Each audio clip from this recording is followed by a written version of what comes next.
Let's start the second part of our lesson and just discuss about the third condition, which is the condition of government, or also we can call it political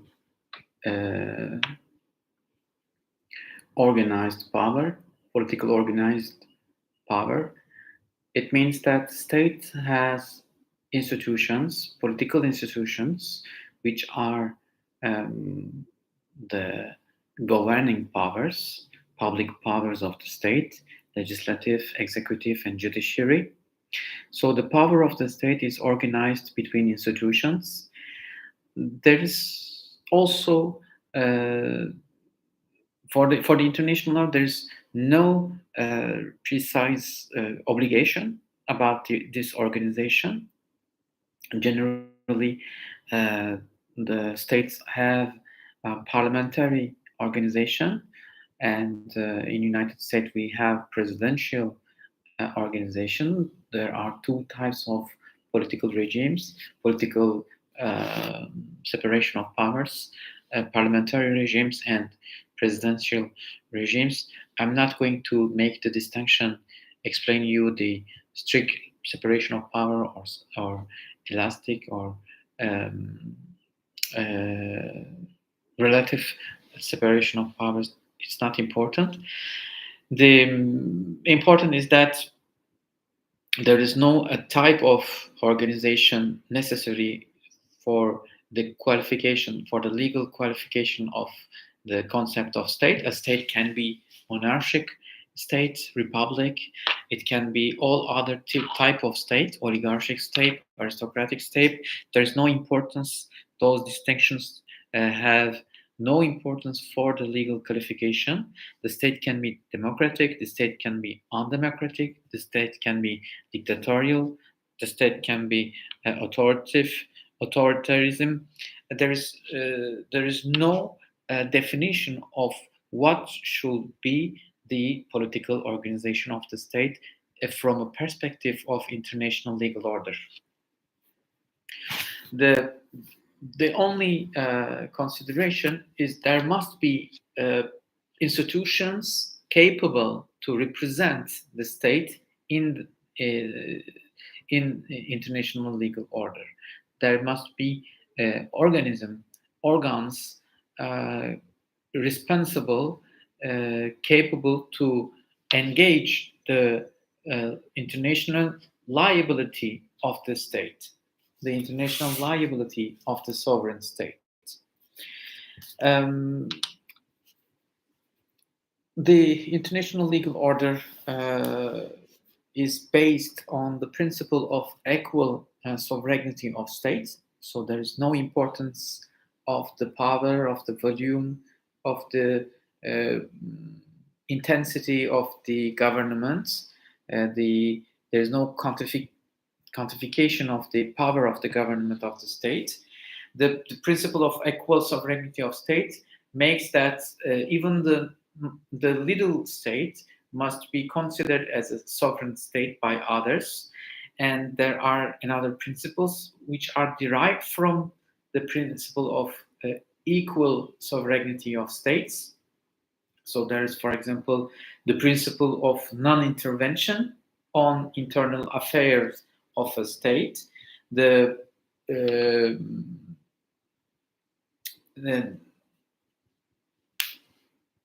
So the international legal order formally is neutral regarding to the type of the sovereignty, type of the organization, political organization of the state.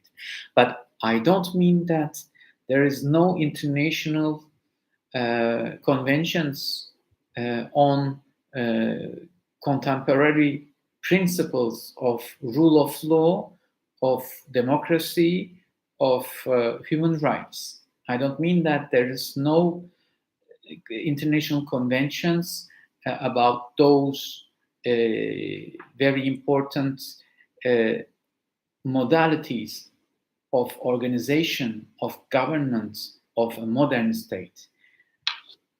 there are, for example, the European Convention on Human Rights. There is, for example, the European Union Charter Fundamental Rights. There is the Charter of United Nations on Universal Declaration of Human Rights. So there are some international norms about the admissible type of political organization of a state.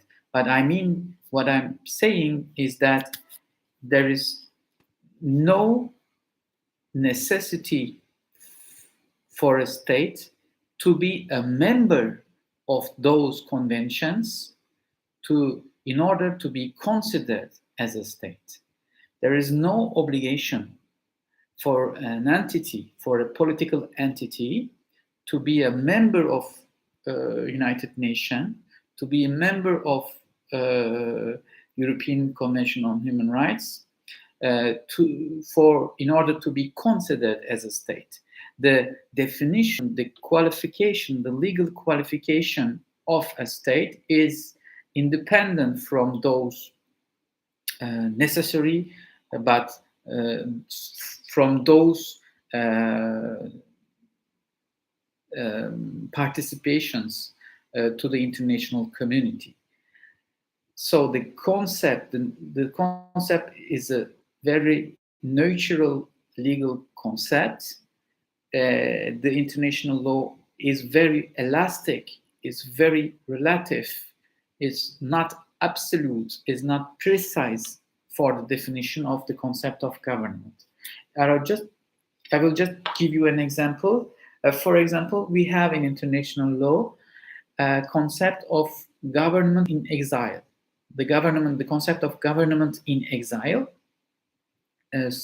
means that a state can be considered, defined as a state, an entity, a political organization can be considered as a state by other sovereign states, even though this organization is in exile, is out of its territory, has no control of its population, and the government is in a foreign state. It was the case, for example, for Charles de Gaulle, the government of liberation in 1940s. In 1940s, during the Second World War, the free government of France, led by General de Gaulle, was established in London. We can think also the same for example, Syrian Revolutionary National Coalition. Although the Syrian Ba'ath government, the Syrian original government, gets the hand of its sovereignty. So this government in exile, also in London, Syrian coalition government in London, couldn't prosper, couldn't realize its objective. So definition of a state from the point of view of the international law is very flexible. There is no substantial definition. The legal definition is made by the state itself. So we can resume those three conditions before to finish our lesson. We can resume those three conditions: population and territory and government, by saying that none of them are sufficient to admit absolutely the legal qualification of state. Those three conditions are minimal conditions. They are very largely interpreted, very widely interpreted, we can admit a state with a very tiny territory, with a very disputed territory, with a very few person, few population, even nomad population. We can consider a state with a government in exile, but at the end, in all three cases, territory, population, and government, we must find at the end the sovereignty of the state. So at the end, the state is defined by its sovereignty on a territory, on a population, with a government. So in international legal order, we have just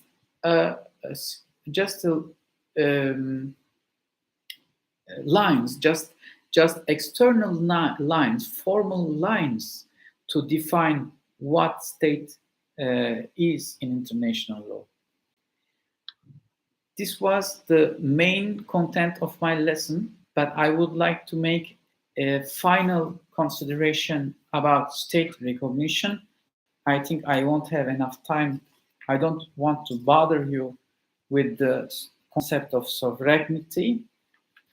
And I will just do my last remark about the state recognition. I know that maybe in Turkey or maybe in English doctrine, English legal doctrine, the Montevideo Convention is important. I know that Montevideo is an ancient convention of 1930s, approximately. Montevideo Convention of South America, I think, concluded by several states. And often students think that there is an additional condition to the legal qualification of a state in international legal order, and this is the state recognition in international legal order. But the state recognition in international law is not, according to the doctrine that I know, French doctrine, it is not a binding condition for the existence of a state in international law. But it's very difficult. You have to make some nuance to understand the difference. Yes, the existence of a state in international law is normally conceived thanks to its recognition by other states. So let me explain you what recognition is. First of all, the recognition is a unilateral act of an authority by which this authority recognizes the existing of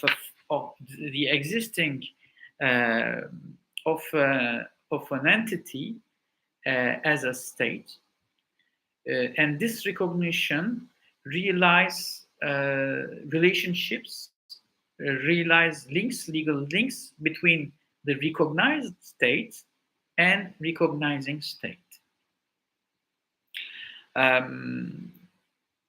It is the public authority will admit the existence of a foreign state, and thanks to this admission, legal relations will be established between states, diplomatic relations, economic relations.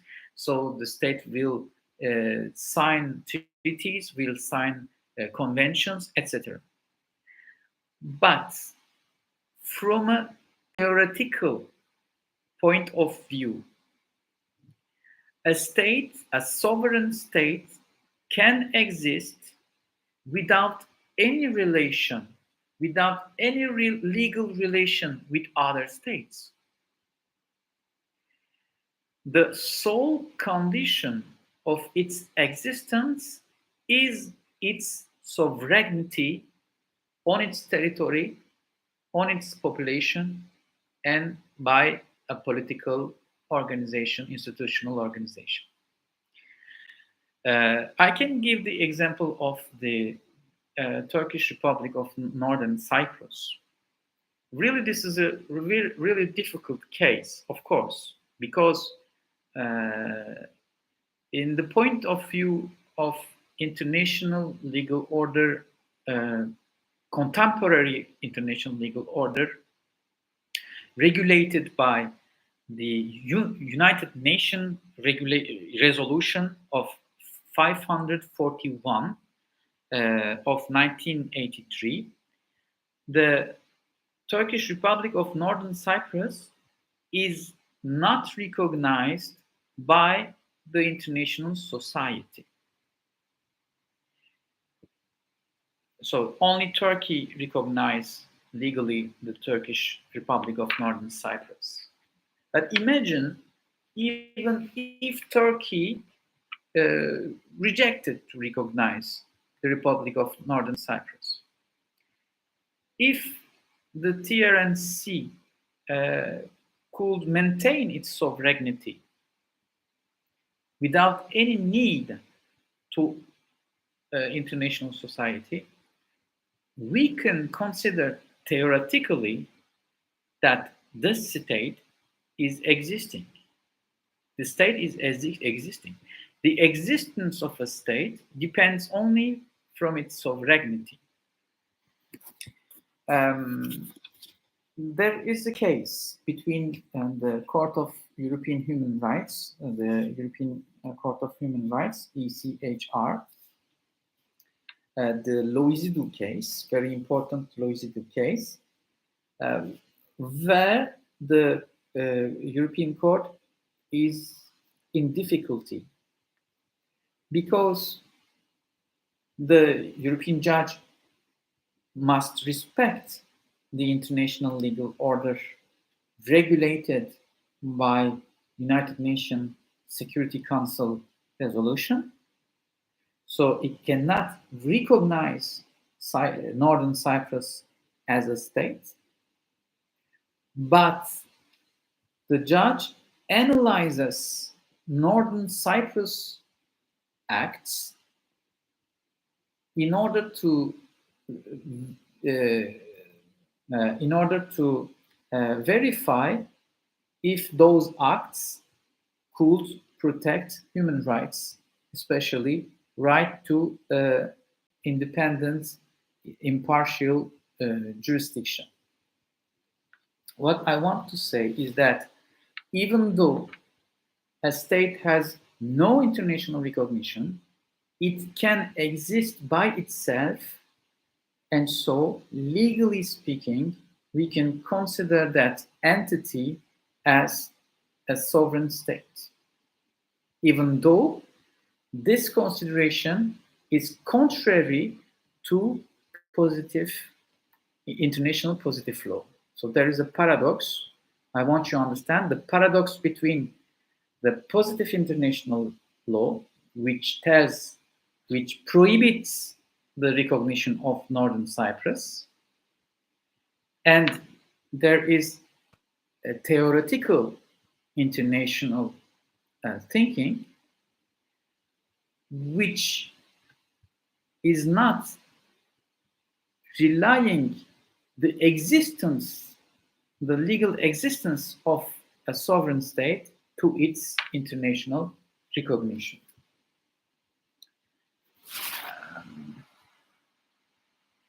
So that was all I would like to tell you about the concept of state. It's a very difficult concept. For the examination of midterms, I could ask a question about fundamental conditions or basic conditions of the state. I would like to see on your papers the explanation of three conditions: territory, population, and political organization, institutional organization, government, explaining that there is no strict, precise legal limitation of those notions, the international legal order theoretically is very wide, admits very widely those three conditions. The very distinctive element, very substantial element of the existence of a state in international legal order is its sovereignty. Sovereignty heard as a power of decision, a sovereign decision power on its territory, on its population, by its institutional organs, public powers. Thank you very much for your attention, and see you next week.